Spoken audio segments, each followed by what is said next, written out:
Hi, my name is Lillian, and I'm 26 now, but this whole mess started when I was just a child. Back then, life was wonderfully smooth and bright, like pages from a glossy magazine. We lived in that nice house in the suburbs of San Francisco, unremarkable from an architectural standpoint, but permeated with the smell of freshly brewed coffee, baked cookies, and laughter. It wasn't just a house, it was a fortress, safeguarding our family's happiness. My father was Michael, whose logistics company was thriving at the time, and my mother, Jennifer, was the embodiment of tenderness and care, seemingly created for the role of motherhood. And then there was a special figure in our family landscape, my mother's Uncle Robert, a man whose wealth seemed bottomless. He was seriously busy, this Uncle Robert, a real venture capitalist whose huge mansion in Palo Alto amazed with its scale and cold, sterile gleam. Since I was his only grandniece, he spoiled me with royal generosity, as if I were a little princess. Every one of my birthdays was marked by an incredibly expensive gift, making my father shake his head and say with a smirk, "Well, Robert is trying to turn you into a spoiled brat again." But his eyes didn't hold malice, rather a sort of indulgent amusement, because back then, in that irrevocable era, everything was truly good. And then, when I turned 11, the invisible axis of the world shifted, and everything went awry. Mom started having headaches. At first, they were just occasional attacks that she tried to suppress with Tylenol, but soon the shadow of the illness thickened, becoming darker and more relentless. One morning, in the kitchen, flooded with sunlight and the smell of cooking breakfast, her body suddenly went limp, and she collapsed onto the tiled floor. An ambulance rushed over, and in the sterile, antiseptic-smelling hospital room, we received the terrible diagnosis: a brain tumor, inoperable. "How long?" came my father's strained question. I sat frozen in a corner, and everyone acted as if I didn't exist, as if I were a ghost in this nightmare. 8 months, maybe a year, if we're lucky, the doctor replied, and his words hung in the air like heavy lead. Father seemed to go crazy, trying to wrench her from the jaws of oblivion. He threw money like spells at every specialist, every experimental treatment, every clinical trial he could reach. We flew to Houston, to New York, even to some anonymous clinic lost in the Swiss Alps. Uncle Robert helped with the bills, his generous checks an attempt to buy off fate. But nothing helped. Mom was wasting away before our eyes, turning into a fragile shadow. Her beautiful chestnut hair left her head because of chemotherapy, leaving only a pale, vulnerable skull. Towards the end, half the time she couldn't even remember my name. The last thing she said to me, looking right through me with transparent eyes, was, "Take care of your father, sweetie." Then she was gone. The funeral passed as if in a thick, impenetrable fog, where all sounds were muffled and faces blurred. Uncle Robert was in a terrible state, shaking with sobs, so desperate and loud I had never heard anything like it from a grown man. Father stood motionless, like a stone statue, squeezing my hand so tightly that my bones ached with pain, as if I were his only connection to reality. After the last condolences had left our house, a dreadful, soul-wrenching scene unfolded in the living room, still smelling of flowers, between Uncle Robert and my father. "You didn't do enough," Robert shouted, his face blotchy with rage and grief. "You should have taken her to that doctor in Germany I told you about."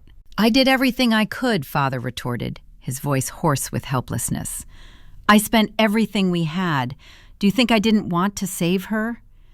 "My niece died because you were too proud to ask for more help," Robert thundered. "Get out of my house." That was the last time I saw Uncle Robert for many years. Father imposed a strict ban on any contact with him. "That man is poisonous," he would say every time I dared to bring it up. "We don't need him." And for the next 3 years, in our spacious and quiet house, it was just Dad and me. He tried his best, he really did. He learned to braid my hair by watching YouTube tutorials, his big, clumsy fingers struggling with the thin strands. He showed up for every school play, every parent-teacher meeting, solitary and trim in his suit. Every Friday we ordered pizza and watched old movies, filling the oppressive silence. Without Mom, everything was wrong. The world had lost its bright colors. But we learned to cope. day by day, building our fragile little world from ash and memory. Then, into our lives, still fragile and devoid of their former colors, came Michelle. Father met her at a deli downtown where he would grab a sandwich during his rare lunch breaks. She was a pretty blonde with a wide, seemingly friendly smile that seemed to promise a drop of warmth in our cooled world. She had 2 children from a previous marriage, 17-year-old Jacob and 15-year-old Kate. Soon, Father started coming home later, and a new, slightly silly grin was fixed on his tired face, one I hadn't seen since Mom's time. After 6 months, as if driven by the winds of change, they got married. The City Hall ceremony was tiny and soulless. I held the wedding rings, feeling the cold metal on my palm, and tried to stretch my lips into something resembling a smile. Michelle wore a white dress, slightly tight at the waist, and her children stood with the same detached and bored look as I did. They moved in with us right after the honeymoon, and our once quiet house was suddenly filled with strange, harsh sounds. Jacob took over the living room with his game consoles and wires. Kate scattered her makeup and clothes all over every surface, and Michelle, without asking Father, with the finality of the new lady of the house, started rearranging the living room furniture, banishing the last ghosts of our previous life. At first, when Father was around, Michelle radiated friendliness. She called me sweetie and daughter, her words hanging in the air like sweet but sticky cobwebs, meant to show how she was trying to include me in the new family. But soon, Father started working even more. Michelle insisted they needed to save for the future of our children, by which she unequivocally meant her offspring. When he wasn't home, the mask of friendliness fell away, revealing cold steel. "Lillian, why can't you be more helpful, like Kate?" she'd throw out while I was washing dishes. Kate was getting straight A's this semester. "And you?" she'd inquire with sugary venom. "1 A and 2 B's, I'd mutter. "A B," she'd sigh. "Well, I guess not everyone can be as smart as my Kate." One cold evening, looking me over, she said, "You look so much like your mother." And the pause after those words hung heavy, poisoned lead, not in a good way. The same weak chin, the same mousy hair. When I, trembling with hurt, tried to tell Father, he got truly angry with me for the first time. "Michelle is trying her best to be a mother to you," he snapped. "Stop being so difficult. She loves you like her own." Yeah, right. One day I came home from school and froze in the hallway, sensing an icy emptiness. All the photos of Mom were gone. The wedding portrait that had stood on the mantelpiece for years, the family pictures in gilded frames, even the small, beloved photo of Father on the bedside table. All were replaced by images of a smiling Michelle, a sullen Jacob, and a smug Kate. In some of them, Father was present. In others, I was pushed into a corner of the composition. But Mom was uncompromisingly erased, like a stray stain. "Where are the photos of Mom?" I breathed, approaching Michelle. "Oh, those old things?" She waved a hand dismissively. "I packed them away. We need to move forward as a family, not live in the past." That night, I burst into Father's home office, choking on tears. "She took down all the pictures of Mom." He sighed heavily, as if I were annoying him with my childish drama. "Michelle thinks it's better for all of us to focus on our new family. The pictures are safe in the attic. But Lillian, enough. Your mother is gone. Michelle is here now and trying to be a mother to you, and you keep fighting her. I'm disappointed in you." Those words cut deeper and hurt more than all of Michelle's barbs. And then they got to my room. Or rather, Michelle called it clearing out. One day I came home to find half of my things, books, old toys, trinkets, packed into cardboard boxes, and Kate's belongings taking over the space. Now her shiny competition trophies adorned my bookshelf, her brand new laptop sat on my desk, and her tacky, bright clothes hung in my closet. "You'll be sharing the room now," Michelle announced, illuminating everything with her smug smile. "Mom says sisters should share everything." "We're not sisters," I exhaled, clenching my fists. Kate just smirked, her eyes glinting with schadenfreude. "Tell that to your dad." "Oh, wait, you can't. He's at work again." And that was the bitter truth. Dad was never home anymore. With unshakable persistence, Michelle had convinced him they needed much more money for a comfortable retirement, for paying for a prestigious college for her children, for the spacious house she dreamed of. And he plunged into work with fanatical zeal, disappearing for 60, sometimes 70 hours a week, including weekends. Our precious Friday pizza and movie nights became a thing of the past. He missed my school play where I, with a lump in my throat, played the lead role. He was too exhausted to help with homework or even ask about my day. It became clear as day. Dad had made his choice. He had chosen her. And then, when I was 17, Dad was gone. Some drunk idiot running a red light hit his car head-on. Police officers in blue uniforms appeared on our doorstep at 10 o'clock on a Tuesday night. Michelle opened the door, and I, hiding on the stairs, heard her choked, broken gasp. For just a second, one single second, I thought that maybe he had meant something to her. She took charge of all the funeral arrangements, without asking me about the music, the flowers, or anything that could have been a final farewell to the person I knew and loved. She chose an overly pompous, gilded funeral home, filled the hall with her acquaintances who barely knew Father, and gave a pompous speech about what a wonderful husband he had been. The day before the ceremony, I heard her, laughing loudly at some TV show, talking on the phone with a friend, smacking her wine as if nothing had happened.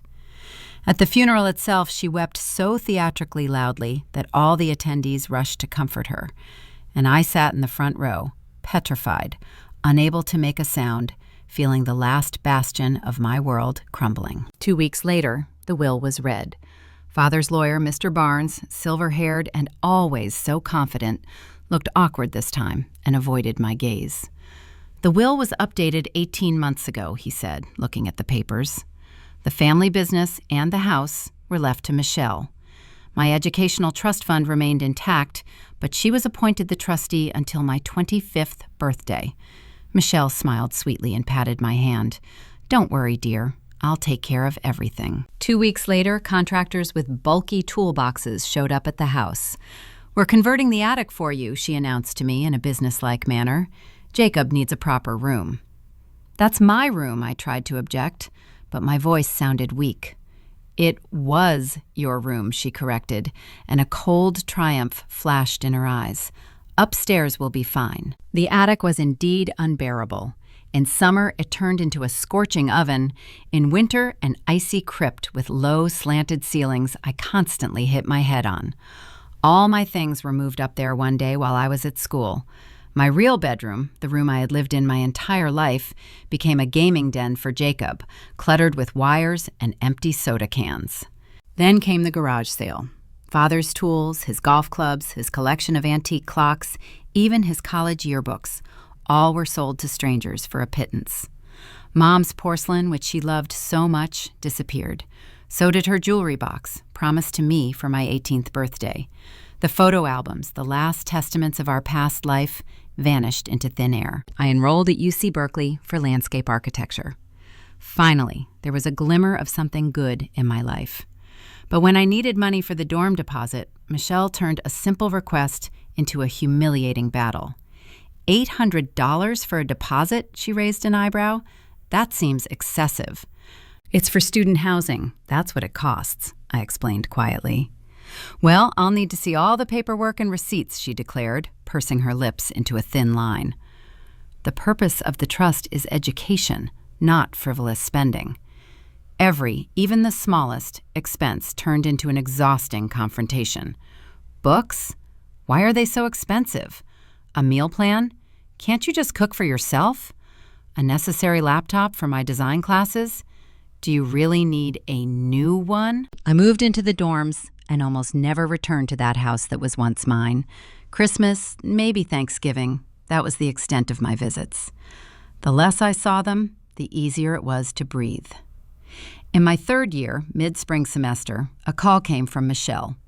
Her voice was hard and businesslike. "You need to come home. We need to talk." I found her in Father's old study, piled with stacks of papers. She was sitting in his chair, and it felt sacrilegious. "The business is struggling," she stated, not looking at me, "and the trust investments haven't performed well." "What does that mean?" I asked, feeling my knees go weak. "It means you'll have to start paying for your own housing, books, and living expenses. The trust can only cover tuition now." "But Mr. Barnes said the funds were sufficient," I tried to argue. "Mr. Barnes didn't know about the market downturn," she coldly parried. "The investments your father chose were too risky. I tried to fix it, but—" She just shrugged helplessly. "You'll have to get a job." I knew nothing about investments and finance. Father had always handled those matters, and I had firmly believed the money left for my education was safe. My world collapsed for the second time. And so I got 2 jobs. Mornings at the campus library, evenings and weekends as a barista in a noisy coffee shop. 35 hours a week on top of a full course load. That was the price of my independence. Summer came, and I had to return to Michelle's house since I couldn't afford summer housing. My attic room had been turned into storage. Peeking into my former bedroom, I found a full-fledged recording studio. "Jacob is starting a music career," Michelle explained, catching my look. "Your things are in the garage." "Where am I supposed to sleep?" I asked, feeling humiliation wash over me. "The couch pulls out," she tossed over her shoulder. That night, I couldn't sleep. The living room, adjacent to the kitchen, offered no refuge from the sounds. Around midnight, Michelle and Jacob came to have a beer. They didn't know I was awake. "How much was transferred this month?" Jacob asked. $3,000, as usual. Small enough that she won't notice on the statements, and it looks like a bad investment. "And the paperwork is fine," he clarified. "I've been doing this for 3 years. Total, almost $100,000. Saved the business, didn't it?" "What about her last year of school?" Jacob chuckled. Michelle laughed. "She'll figure it out. We need that money for your studio equipment." I lay there, frozen, paralyzed, and finally all the pieces fell into place into a horrifying picture. They were stealing from my trust fund. The money my father left me, they were systematically embezzling, and I could do nothing. Lawyers cost money I didn't have, and who would believe me over them? The next morning, as I came out of the bathroom, Michelle was making coffee. "You need to leave," she said, without preamble. "This is no longer your home. Pack your things and go." "This was my parents' house," I whispered, feeling my throat tighten. She laughed in my face. "It's mine now. Your father saw to that." She walked to the front door and flung it open. "Get your things." With that, she started pulling my boxes out of the garage and throwing them onto the lawn. "Now get out, or I'll call the police and report you for trespassing." I ran outside into the pouring rain, trying to gather my soaking wet belongings. The door slammed shut behind me with a crash. And that's how I ended up standing on the lawn of the house I grew up in, with 3 cardboard boxes holding all my worldly possessions. Officially homeless and completely alone. My old Toyota Corolla became my only home that long and bleak summer. The first night was the worst. I parked in a well-lit Walmart parking lot, naively thinking it was a safe place. However, at 3 a.m, a stern security guard tapped on my window with his flashlight, demanding I leave immediately. I moved to a quiet residential street, but every rustle, every squeal of brakes made my heart race wildly. Would the police be called? Would I be considered a burglar? I slept maybe 2 hours that night, curled up on the cold leather seat. Quite quickly, I developed a strict survival routine. Every evening, I parked in new, carefully chosen spots, well-lit parking lots of big box stores, quiet streets on the outskirts, sometimes beach turnouts where the sound of the surf drowned out everything else.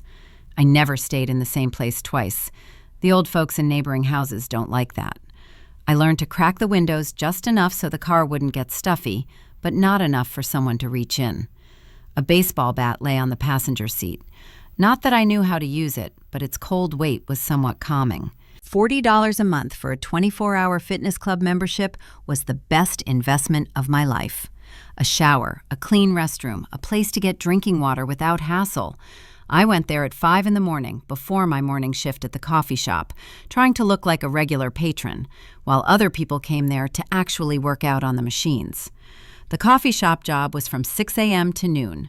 Then I'd move to the mall, where from 3 to 11 p.m. I worked at a bookstore. 70 hours a week between the two jobs. My back constantly ached from the uncomfortable position I had to sleep in, curled up on the driver's seat. The California summer heat was unbearable. On the hottest days, the temperature inside the car soared past 95 degrees, turning it into a veritable oven. The break room at the bookstore became a sanctuary of cool. During my 15-minute breaks, I'd just sit there, eyes closed, enjoying the cold air flowing from the vent. I saved every penny I could for the fall semester. I ate once a day, usually whatever was left at the coffee shop and about to be thrown out. Over those months, I lost 15 pounds I didn't have to lose. My clothes hung limply on me, but I couldn't afford new ones. September arrived, my final year.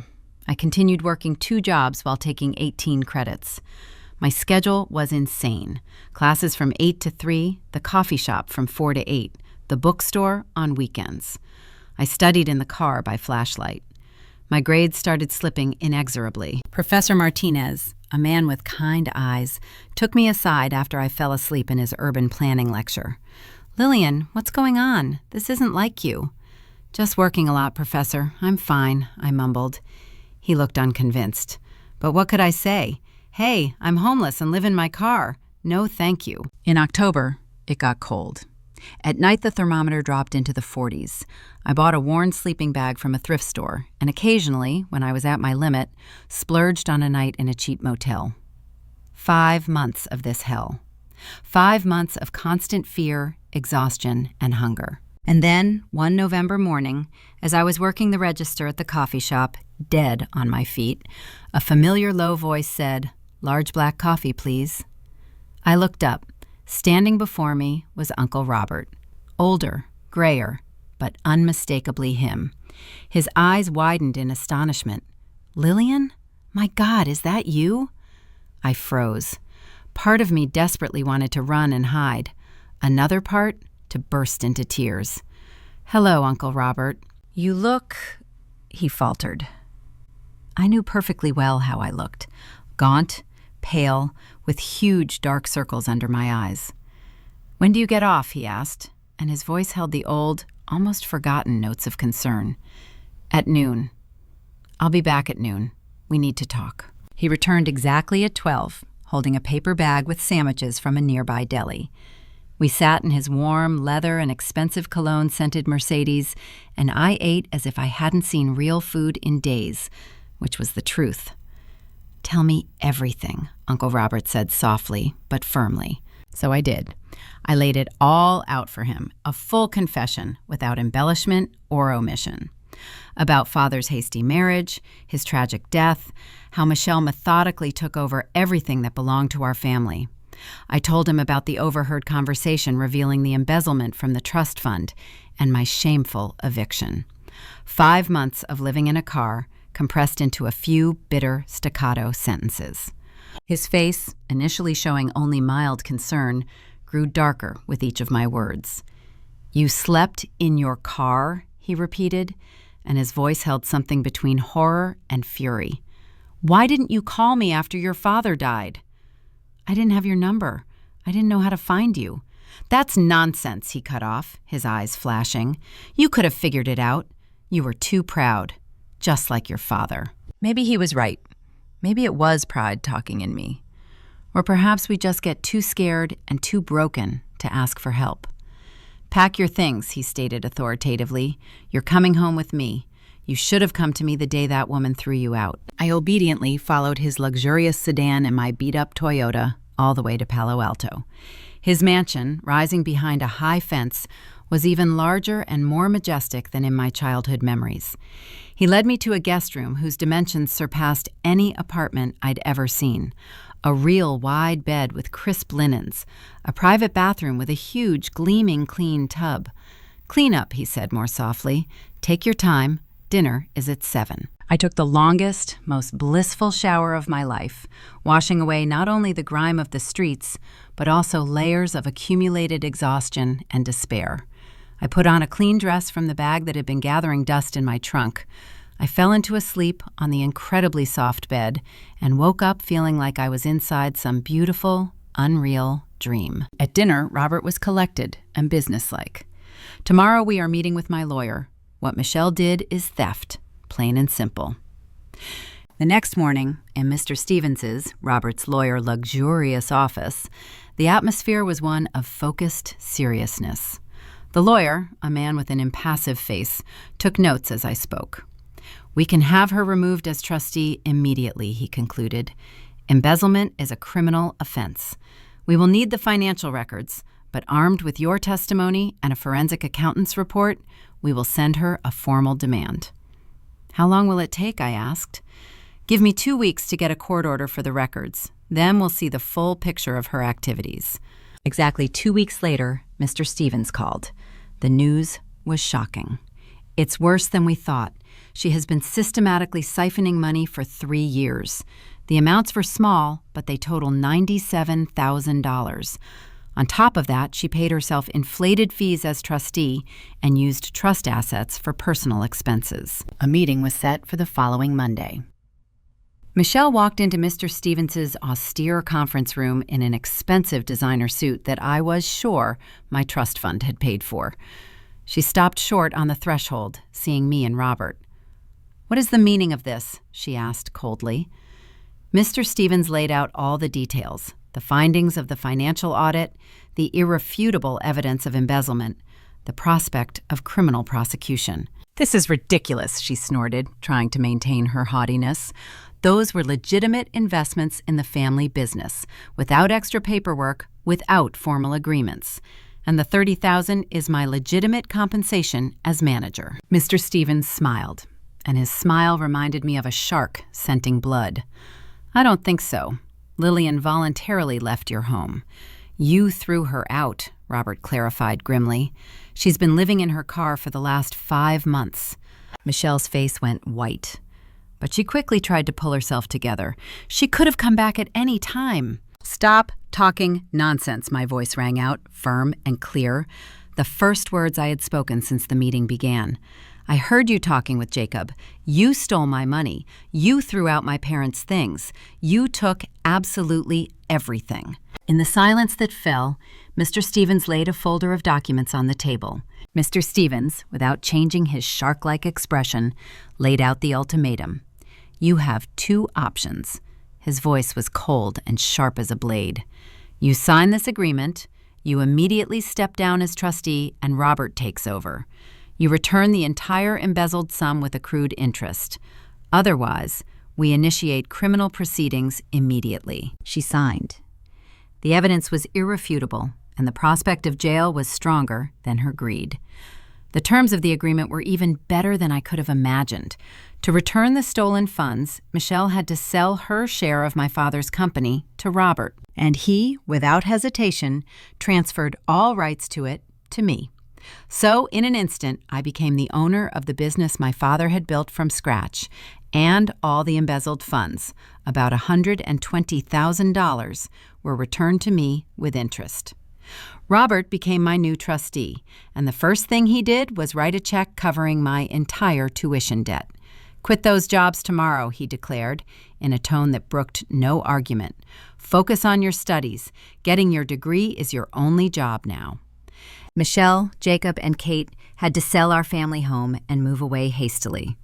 As far as I know, they settled somewhere in Nevada. Jacob's music career never took off. Kate got a job in retail, and Michelle herself, ironically, returned to where she started, working as a waitress in a diner. I found a small but cozy 1-bedroom apartment near campus.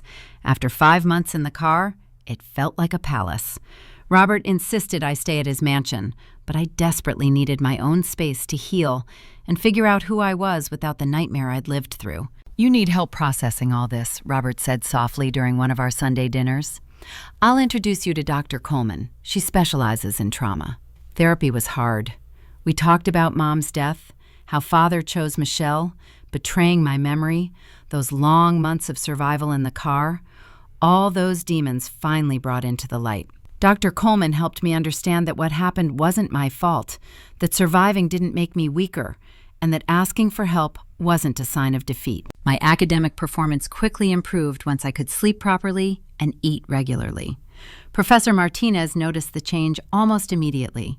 "You look so much better, Lillian," he said once after a lecture. "Whatever you're doing, I'm glad you worked it out." If only he knew what it took to work it out. On weekends, I started volunteering at a local youth shelter for kids aged 17 to 21 who had aged out of foster care or been kicked out of their homes. I knew all too well what it was like to be afraid to fall asleep, to be hungry, and to feel utterly unwanted.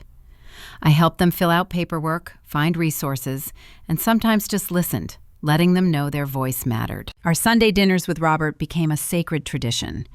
It was during one of them that he told me stories about Mom I hadn't heard before, about how she too had dreamed of being an architect, but ended up choosing marketing, about how she loved gardening and had even drawn up a detailed landscape design for his house, which he never implemented. "I'm sorry I wasn't there," his voice wavered that memorable evening. "After your mom died, I should have fought harder for a place in your life. Father wouldn't have allowed it," I said quietly. "I should have fought anyway," he replied with unshakable conviction. As for the business, under professional management, it began to grow steadily. Robert hired a competent manager named Sandra, who actually understood logistics. At our monthly meetings, she patiently explained financial reports, profitability metrics, and the intricacies of supply chains. The business my father had created wasn't just surviving, it was flourishing again. My graduation day arrived, a sunny May day crowning the long years of study. Robert sat in the front row, and genuine pride shone in his eyes as he diligently photographed everything with his phone, like a real, loving parent. When they called my name, Lillian, Bachelor of Science in Landscape Architecture, and I walked across the stage in an awkward gown, he jumped to his feet and cheered so deafeningly loud that hundreds of heads turned his way, and a warm feeling of belonging and love spread across my face. After the ceremony, a fan of tempting opportunities opened before me. Solid firms showered me with job offers, but a different decision had matured in my soul. I founded my own landscape design company. At first, it was a modest enterprise with just me and one assistant, but I knew with absolute clarity what I wanted to create. Eco-friendly, calming spaces filled with native plants, capable of healing the souls of those in them. My first clients were shelters and housing complexes for low-income families. I worked for a symbolic fee, but the moral satisfaction from such work was the most valuable reward. My father's family business, meanwhile, continued to grow steadily under Sandra's attentive guidance. She hinted it could be sold for a profit, but I stood firm. The company he built from scratch was part of my legacy, bitter and beautiful at the same time. 5 years have passed since Robert found me in that coffee shop. I'm 26 now, and my life is drastically different from the one of deprivation. My landscape firm now employs 12 people, and we have more orders than we can physically handle. The family business is thriving. I bought a spacious apartment with a panoramic view of the bay, and its walls are adorned with the photos of Mom that Robert saved. I sit on the board of a nonprofit helping homeless youth, where we provide not only emergency shelter, but also vocational training and psychological support. Last month, we got 40 kids off the streets. Sometimes I speak at charity events and share my story. People get uncomfortable when I talk about the nights in the car, but it's the kind of discomfort necessary to pave the way for change. Robert and I still have dinner together every Sunday. He teaches me the intricacies of investing, ensuring I'll never be in that vulnerable position again. Last spring, we finally created that garden at his estate, the one Mom had once designed. It turned out incredibly beautiful, a precise embodiment of everything she had dreamed of. From time to time, I think of Michelle, but without the old rage, only with a sense of light, detached pity. She had everything, my father's love, his business, our home, and she lost it all because of her own insatiable greed. I, having lost everything, managed not only to get it back, but to gain immeasurably more. On my desk stand 2 photos in elegant frames. One is of Robert and me on graduation day, tears and laughter. The other is of Mom at my age, standing in front of the door of her first apartment with a proud and determined gaze. "You're just like her," Robert often says, and adds, "Sometimes when life demands it, You have to be tough as nails. Last week, a 19-year-old girl was brought to our shelter, kicked out by her stepmother, and sleeping in her own car. I sat beside her as she cried, acutely remembering every one of those desperate sensations. It will get easier, I told her, knowing how hollow and false those words sound right now. How do you know? She exhaled. Because I was just like you, and now I run 2 companies and own my home. You'll make it. Next month, she starts classes at the community college, and our organization will cover her housing. She's going to be okay. This is what fills my life now, running the businesses, helping kids in whose eyes I see my own past reflection, Sunday dinners with the grandfather I almost lost forever. It's a good life, hard won, forged in struggle, but truly good. I know Mom would be proud of me.